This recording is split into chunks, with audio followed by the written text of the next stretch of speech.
Hey there, I'm Dr. Paul Looney. I'm a psychiatrist, and I have always been fascinated with what life is about. This morning it's a little before 6 o'clock, and I just rolled out of bed thinking about the problem of shame.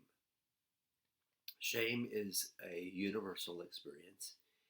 It is the feeling that we get whenever we are aware of the gap between what ought to be and what ought to be up here and what is down here.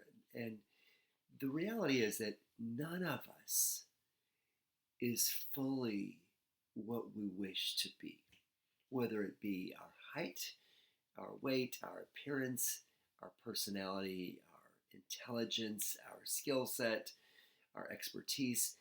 We frequently, if we're honest with ourselves, realize that we are not all that we fail to measure up in certain areas. Nowhere is this more evident than when we consider the possibilities that God intends for us and what we actually engage. Romans chapter 3 says that all have sinned and fallen short of the glory of God. So, yeah, we've all sinned and fallen short. Now, sin is about what we do, it's about our actions or lack of actions that cause harm. Um, Shame, falling short is what shame is all about. It's about not measuring up. Um, I often tell people it's that feeling that you're on the outside looking in, or you're aware that your effort did not produce the intended effect, that your effort was just not enough to make the grade, to get the part, to make the team, um, to score the point. There's something lacking in yourself. It's about who you are, and that you're not all that you wish to be. Now, actually, this is a very good thing to be aware of, because people who fail to see their own defects, their own depravity, their dysfunction, are people who live in what the Bible calls self righteousness. They found a way to measure up largely by comparing themselves with other people. And like the Pharisee in Jesus' parable saying, "Oh, I thank you, God, I'm not like that guy." When confronted with the tax collector, the Pharisee could easily feel good about himself because he didn't cheat people like the tax collector. He hadn't sold out to the Roman authorities. So, in comparison, the Pharisee felt really good about himself. And that is a strategy that we can employ to overcome our shame. What's very disturbing to me, growing up in a Christian denomination, it was the Church of Christ, and um, in fairness, it was a denomination that had started with the idea to simplify the expression of the gospel so that all Christians could unite and be on the same page. And so they sought to remove things that the church had kind of added on, whether it be robes or musical instruments or forms of worship that they thought, well, if we just simplify things, then we can all be united. Their motto is, "We speak where the Bible speaks, we're silent where the Bible is silent." But that became morphed into a belief that if you did add other things, that you were then therefore excluded from that small communion. And it turns out that when you are shame based, when you have felt like you're on the outside looking in, then it's very tempting to join a group where you feel like you have special knowledge or special enlightenment, and that you are on the inside looking out. This is true of things, cults like Scientology and others, where there's this special knowledge, that you get to participate in that makes you feel like, oh, I am superior to others. So we replace our sense of inferiority with a sense of superiority. And we see this in our culture today by people gravitating toward groups that make them feel that they are special.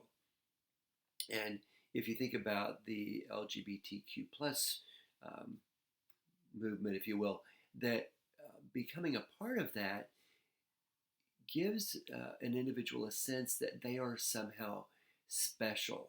And it is true that each of us is uniquely fashioned in a way that we could delight in. We can feel good about who we are. And if you do have, as I've had, a struggle with wishing to be the other gender, or being attracted to members of the same sex, or being outside the norm of of society, there is the possibility of taking pleasure in being different, but not if it causes you to feel somehow superior or elevated to others.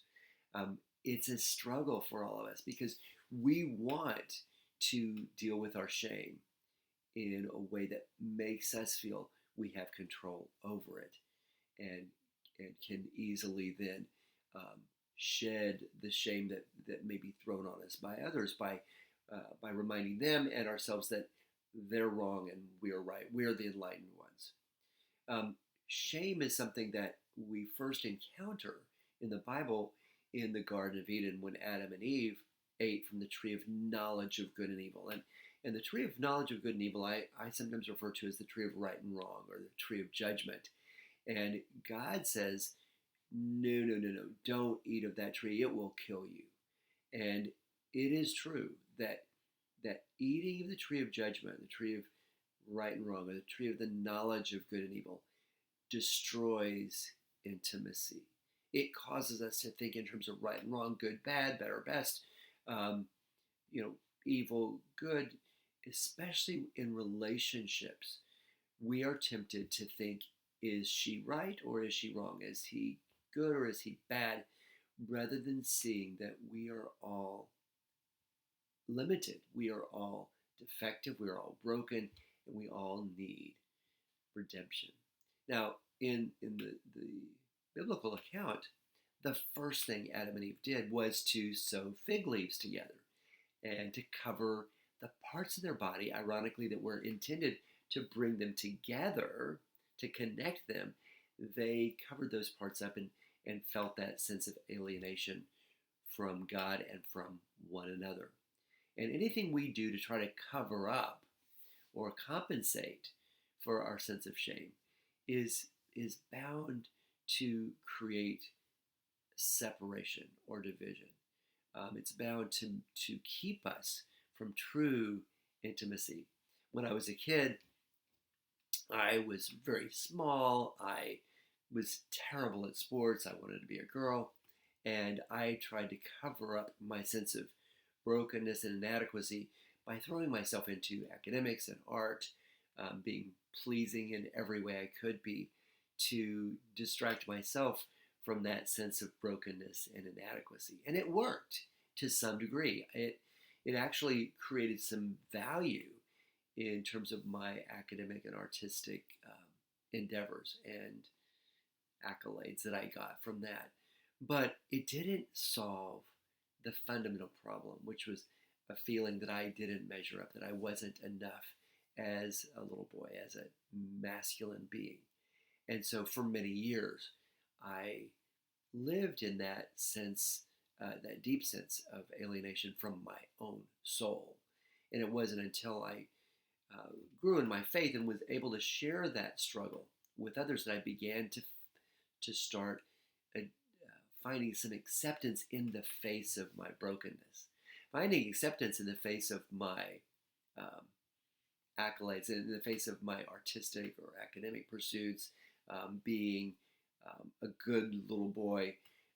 When we get acceptance by covering up our deficiencies, it never fully penetrates because, after all, I'm not letting anyone see the whole of who I am. I'm not giving them a chance to accept me as a fundamental level because it's just too terrifying, especially when it's something so central or core to my sense of who I am, like as my sexual identity and my sexual attraction.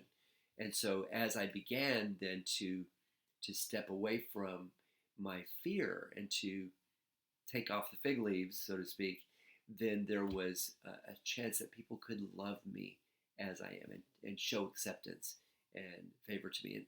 And the good, if there's a good about the shift in our culture, it is that we now have the ability to find acceptance in ways that in the past would have created a lot of disdain, whether it be sharing that we have an alcoholic family member or we've struggled ourselves with alcoholism, um, whether it be about our sense of gender identity, our religious beliefs. Now, sadly, people in our culture are still very willing to exclude one another based on values and beliefs, political standing, your beliefs about abortion and other issues. People are readily willing to tell you just how wrong you are and to shun you and vilify you. It's really a disturbing thing that in our enlightened society that we are so quick to shame one another.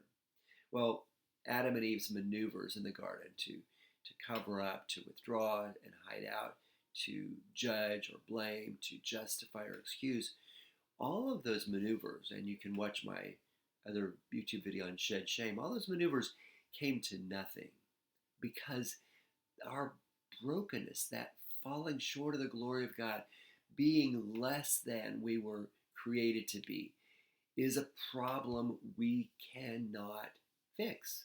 As much as we would like to deal with our shame problem in a way that gives us a feeling of control, we can't do it. We cannot elevate ourselves to that place of splendor and glory that God intends for us to experience, both now and in eternity. Now, in eternity, that splendor and glory will be evident and amplified in a grand way that we will certainly enjoy.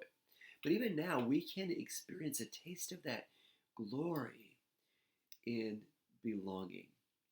We know that we actually get our sense of value from the face of the one that we love the most. And if you grow in loving God, if you love Him with your whole heart and soul and mind and strength, then His view will begin to inform your sense of glory and who you are, your acceptance just as you are. This is also true if you learn to love your neighbor as you love yourself. If you come to self-acceptance, if you come to have compassion for yourself in your struggles and in enjoyment of your strengths, and learn to love your neighbor that way, fully embracing them as a human being that is a mix of awesome and awful, then their face too can begin to give you a sense that you have value because of the affection that you receive from God and from those other people who love you just as you are. But this is a terrifying prospect because to be naked before God and to be emotionally exposed and exposed in our deepest parts, our greatest fears and our fondest dreams, it's a daunting prospect to be completely open with people because rejection can be so crushing when we are small. Now, the enemy wants us to think that we're still vulnerable, that we're still victim to other people's judgment. And of course, it does hurt. When you care about someone and they judge you, yes, that's going to hurt. Did it hurt Jesus when he was betrayed by Judas? Of course it did, especially when Judas did it with a kiss. But Jesus knew who he was. And at the end of the day, he was able to stay grounded in his identity because he knew his Father. He was anchored at the very beginning of his mission. He was anchored by a voice from heaven that said, "This is my beloved Son in whom I am well pleased." Before he did anything of note, he hears the word, "I love you. I'm proud of you because you belong to me." Not because of what you've done, because at that point Jesus had done relatively almost nothing of note, at least nothing that survived history except his foray to Jerusalem at 12 years old. But we need to stay anchored in our identity that flows from the love of God. In the garden, the remedy for shame was a covering of animal skin that allowed Adam and Eve to live in a fallen world, to be able to protect themselves when necessary from the judgment of others, by having a covering that made them feel comfortable and safe and warm. And for us, that sacrifice of the animals in the garden was a foreshadowing of the sacrifice of Jesus, who covers us. We're clothed in his skin, if you will, that keeps us safe from judgment because we've been crucified with him. We don't really live anymore, but he lives in us. So we really don't have to defend ourselves. We don't have to cover up. And if we are exposed, even in a hostile, negative way, we have no need for defense because it is not within us that we find our righteousness. We are not self-righteous. Our righteousness flows from the cross, from Jesus' willingness to give of himself so that we could have those robes of righteousness, that covering that keeps us warm and safe. So, my friend, if you are struggling today with shame about something that you did or didn't do, who you are or who you are not, take heart. That recognition is an invitation to grace, to find the unmerited favor of God and the unmerited favor of others.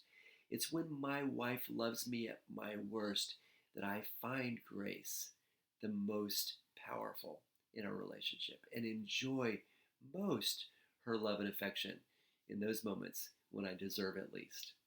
So I hope this is helpful. I love being able to connect with you, and if this video is helpful, I hope that you will like it and make a comment.